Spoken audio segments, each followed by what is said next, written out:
Les années SIDA, Frédéric et Valentine. Vers une nouvelle carrière.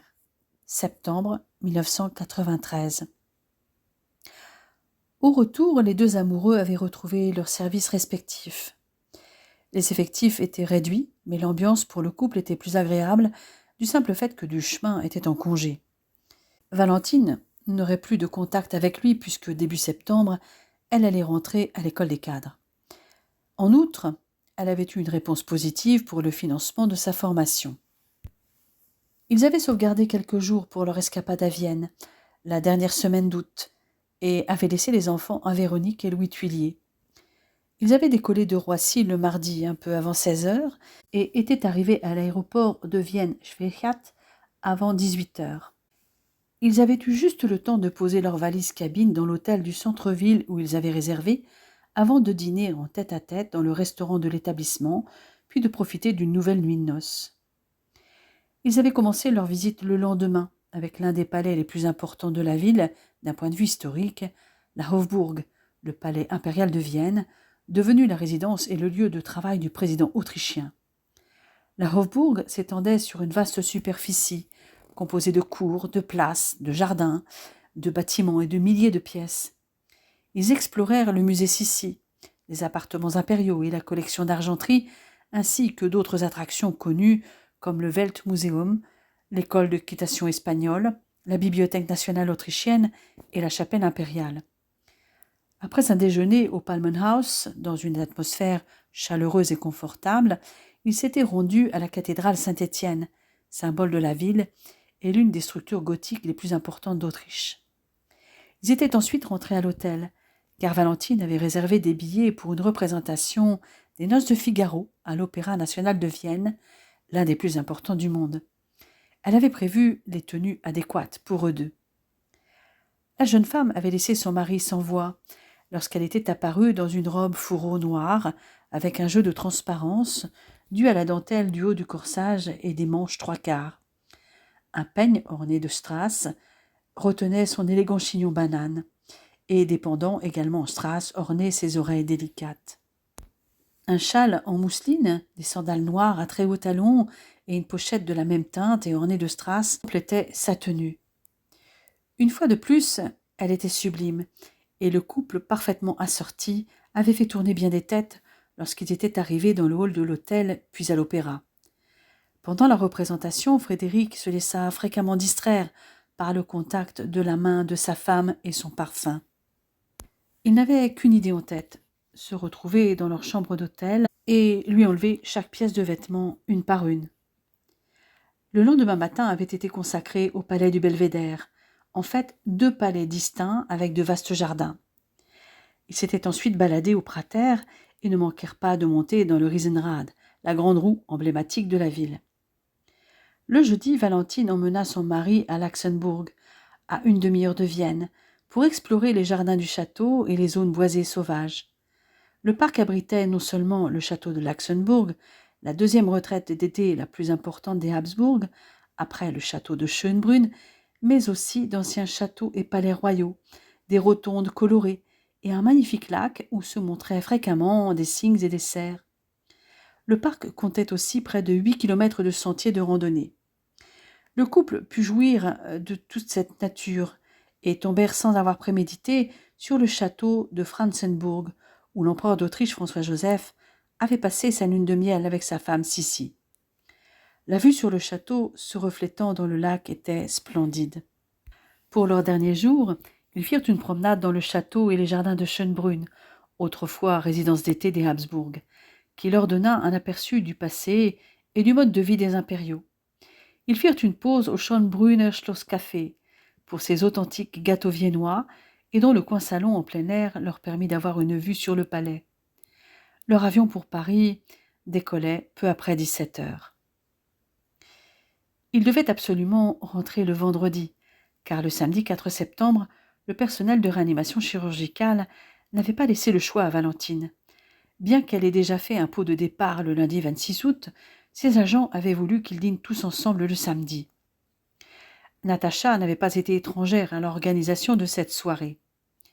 Avec la complicité des infirmiers de l'unité, elle avait réservé dans un club qui avait l'avantage d'avoir un restaurant et une discothèque, où l'équipe allait parfois faire la fête. Valentine était arrivée avec Frédéric, en tenue très décontractée, lui en jeans et t-shirt, et elle, les cheveux lâchés, en top dos nu court, avec un pantalon ample, taille basse. Tous les membres de l'équipe qui ne travaillaient pas à ce moment-là étaient présents. Valentine parut soulagée lorsqu'elle constata que Duchemin n'était pas là. L'ambiance du repas fut donc détendue. Lorsque tout le groupe arriva dans la discothèque, il y avait déjà pas mal de monde qui se trémoussait sur les succès des 5 dernières années. Comme à chaque fois, Frédéric se réserva les slows. D'ailleurs, il ne serait pas venu à l'idée de Valentine de les danser avec un autre. Ils s'en donnèrent donc à cœur joie sur les titres de Whitney Houston, extrait du film Bodyguard, ou de Bryan Adams comme Everything I Do It For You. La jeune femme se défoula aussi sur la piste sur Remember the Time et Black or White de Michael Jackson, révélant ainsi aux membres de son équipe ses talents de danseuse. Un homme les observait de loin. Il dansait avec une plantureuse rousse, mais ne lâchait pas Valentine des yeux. Dès que la danse fut terminée, il enchaîna un autre slow avec une autre partenaire à laquelle il ne s'intéressa pas plus. Le DJ passa ensuite une série de reggae, dont les titres de UB40, Tell Here I Am, Homely Girl, The Way You Do the Things You Do. Valentine les dansa tout contre Frédéric. Ses mouvements de bassin ne restaient pas sans effet sur lui, et le summum fut atteint lorsque résonna la lambada. Heureusement pour lui, le titre suivant était un rock, sur Swing the Mood de Jive Bunny and the Master Mixers. Et là, l'équipe de Réa, médusée, vit le professeur Ashray réaliser des figures acrobatiques avec sa partenaire pendant plus de 6 minutes. « Excuse-moi, mon amour, dit Valentine à l'issue de cette danse, mais là, il faut que j'aille aux toilettes. Je reviens tout de suite. » Dès qu'elle l'avait lâché, 2 infirmières de Réa se précipitèrent vers lui pour le titre suivant.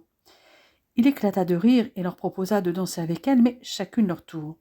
Il entraîna la première sur Twist in My Sobriety de Tanita Tikaram et la seconde sur Nothing Compares to You de Sinead O'Connor.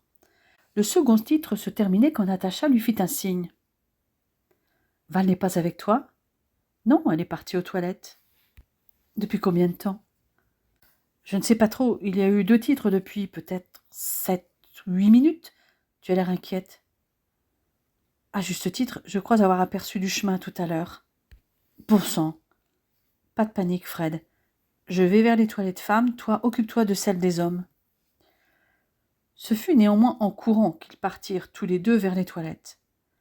Du côté des hommes, Frédéric ne constata rien d'anormal. Son cœur battait à 100 à l'heure. Mais il entendit soudain crier, alors qu'il rejoignait Natacha. Le cri n'était pas celui d'une femme, mais celui d'un homme.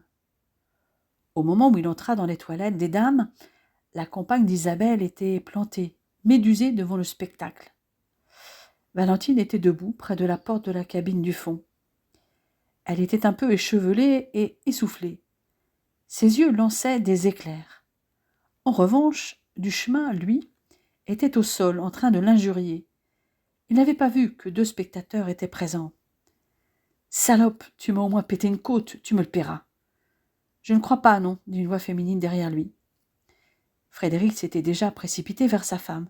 « Chérie, ça va? Tu n'as rien ?» dit-il en la serrant à l'étouffer. Entre les bras de l'homme de sa vie, elle réalisa soudain pleinement ce qui venait de se passer et se mit à trembler comme une feuille. « Je vais bien. Enfin, je crois. Mais lui, je crois qu'il ne va pas très bien. »« En tout cas, Val, bravo !» s'exclama Natacha. « Je vois que tu as su tirer parti de mes leçons. » Puis elle s'adressa à Fred, qui tenait toujours sa femme enlacée, lui caressant les cheveux tendrement. « Aide-moi à le relever, s'il te plaît. » À eux 2, ils relevèrent Fabien Duchemin qui geignait de douleur. Ce faisant, Natacha demanda à Valentine ce qui s'était passé et comment elle s'était débrouillée. « Ce porc est arrivé derrière moi et m'a bloqué avec ses bras au niveau du buste. Alors j'ai donné un grand coup de talon sur un de ses pieds. Même en sneakers, ça lui a fait suffisamment mal pour qu'il me lâche. Donc je me suis retournée, je l'ai saisi au niveau de la nuque et je lui ai balancé un bon coup de genou gauche dans l'entrejambe, qui l'a plié en 2, et un coup de genou droit dans les côtes aussitôt.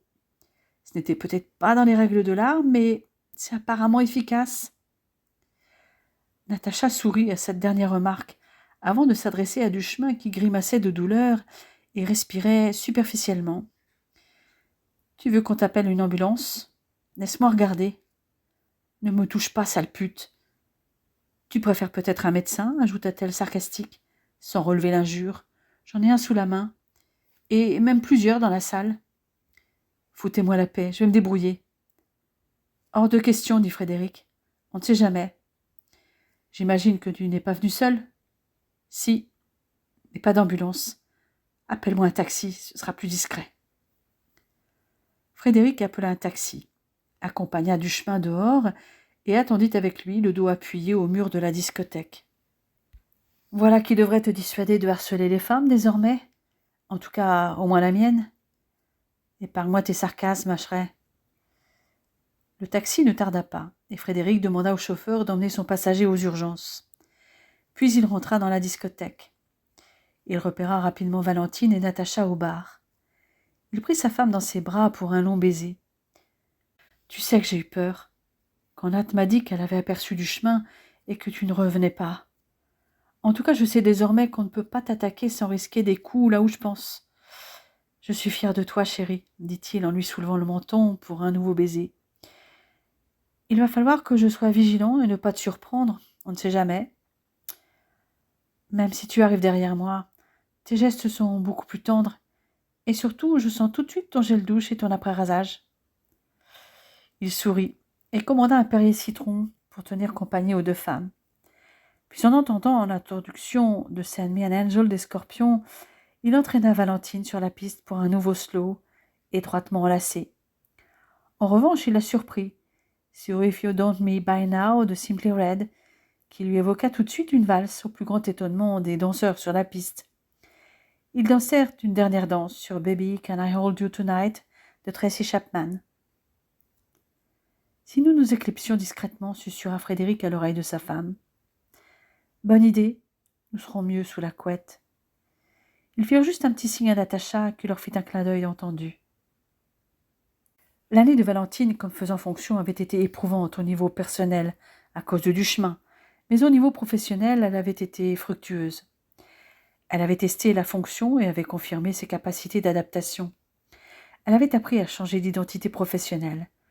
Jusque-là, elle était centrée sur sa pratique. Néanmoins, elle était déjà habituée à donner son avis, même si on ne lui demandait pas. Pendant cette année, elle avait dû s'éloigner des patients, abandonner les soins techniques et relationnels. Elle ne passait plus son temps dans les chambres, mais elle était plus souvent dans un bureau, à établir le planning des agents, faire des commandes, gérer le flux des patients et leur parcours de soins, organiser le service et la charge de travail, participer aux transmissions des équipes et réguler les tensions et conflits entre les agents.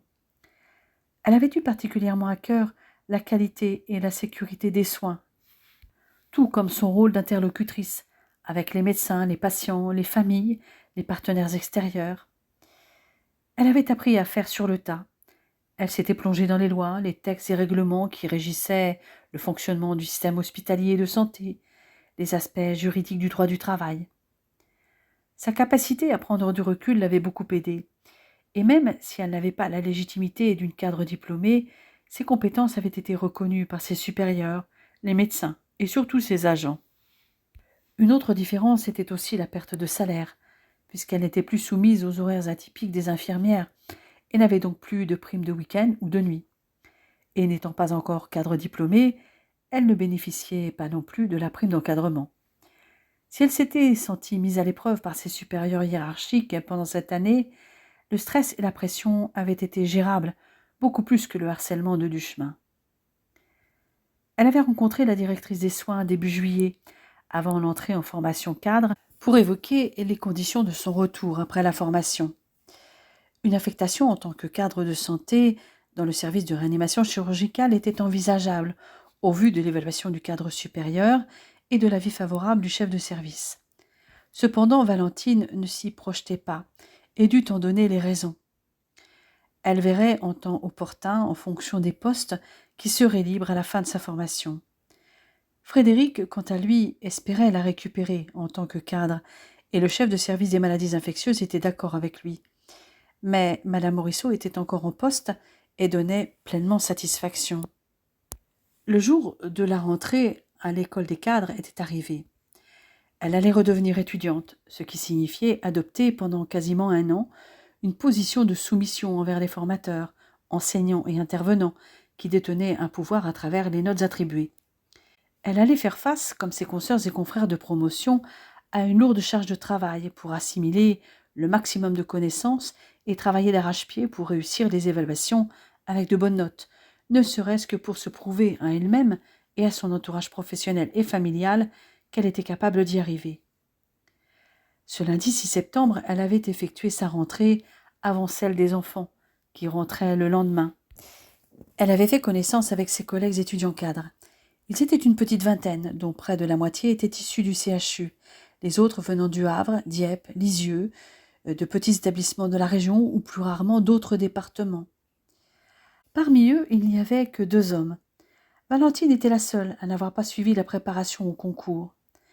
Elle connaissait bien la directrice, qui était la directrice de l'IFSI au moment de ses études d'infirmière, et parmi les formateurs, 2 étaient monitrices à l'époque de sa formation initiale. Elle n'était donc pas tout à fait en terrain inconnu. Cette première journée passa très vite. Elle avait récupéré au passage les enfants chez ses parents et était rentrée bien avant Frédéric. Elle était en train de préparer les affaires de rentrée scolaire des enfants. Il vint la rejoindre dans la chambre de Mélanie, qui le lendemain entrait en CE2. Quant à Julien, il rentrait en maternelle. Il était déjà allé depuis la rentrée des vacances de Pâques précédentes. Frédéric était entré sans bruit, mais la mine réjouie de la fillette avait déjà donné l'alerte à Valentine. Elle savait qu'il approchait et ne put réprimer un frisson de plaisir lorsqu'il se colla à son dos. « Attention, ça peut être dangereux, dit-elle joyeusement. »« Pas si c'est moi. Moi, j'ai tous les droits. » Elle se retourna moqueuse pour lui déposer un bref baiser sur les lèvres. « Vraiment, tu crois ça ?»« Un peu que j'y crois, insista-t-il, avant d'ajouter tout bas. « C'est bien toi qui m'as dit un certain jour de mars 1984 que ton corps m'appartenait tout entier. »« C'est vrai, et réciproquement, rétorqua-t-elle tout aussi bas. « Je suis incapable de te dire non. » Elle se colla à lui pour glisser sa langue entre ses lèvres. Les rires des 2 enfants les firent sortir de leur bulle. « Alors, cette première journée ?»« Cool, comme souvent pour un premier jour, mais l'affaire va se corser rapidement. Néanmoins, pendant les périodes de cours théoriques, les horaires vont me permettre de pouvoir conduire et rechercher les enfants à l'école. Je ne commence qu'à 9h le matin, et leurs écoles sont sur mon chemin et ne sont distantes que de 300 mètres. Ça me fait arriver pile à l'heure, mais c'est gérable. En revanche, ils devront aller à la garderie le soir, car je finis à 17h. Le temps de revenir de la rue des Forgettes, je préfère les savoir en sécurité. » Génial. Il n'y aura que pour les stages que ce sera plus compliqué selon l'endroit où j'irai. Ah, j'allais oublier. Je serai en vacances pour les fêtes de fin d'année et en vacances de Pâques, mais pas en février. C'est noté. Au fait, j'ai eu des nouvelles de ton agresseur agressé. Ah oui? Et alors? 2 côtes fracturées, mais pas de déplacement. Il va jongler pendant 2 bonnes semaines, plus 4 au minimum pour que ça consolide. Au moins, pendant ce temps, il ne pensera pas à draguer tout ce qui passe à sa portée. Et tu as l'intention de continuer le kickboxing avec Nat? Je ne crois pas. Nat m'a juste inculqué les bases. Et de toute façon, je n'aurai pas le temps. Je préfère continuer la danse. Je ne peux pas tout faire. Et puis aussi le yoga, avec toi, mon amour. Ok, ça me va. Demain, tu me rejoins dans mon bureau avant d'aller chercher les enfants? Nous irons ensemble. Je vais m'arranger pour finir plus tôt. D'accord, mais ne m'attends pas avant 17h30. Le lendemain, Valentine arriva un peu après 17h30. Elle arriva en courant. Frédéric l'attendait, prêt à partir. Il prit à peine le temps de lui déposer un baiser sur les lèvres et l'entraîna par la main, pour s'arrêter juste devant l'ascenseur réservé au service. Là, il l'enlaça pour un nouveau baiser, tout en appuyant discrètement sur le bouton d'appel sans qu'elle s'en rende compte. Il l'embrassait toujours lorsque la porte s'ouvrit. « Puisque l'ascenseur est là, allons-y, » dit soudain Frédéric en arrêtant son baiser. Mais au lieu d'appuyer sur rez-de-chaussée, il appuya sur 8. « Qu'est-ce que tu fais, Fred ? Tu te rappelles quand tu m'as dit que tu préférais être coincé dans un ascenseur avec moi ? » ?»« Oui, bien sûr, mais ce n'est pas le moment, les enfants. La baby-sitter gère, je l'ai appelée. »« Je vois. Mais cet ascenseur est très rapide. Qu'est-ce que tu penses avoir le temps de faire d'ici le 8e étage, à part m'embrasser ? » ?»« Eh bien, je vais le bloquer. »« Quoi ? Ne t'inquiète pas, je sais quoi faire. » Valentine le regarda médusée, tenter d'ouvrir la porte entre 2 étages, ce qui mit immédiatement l'appareil en sécurité.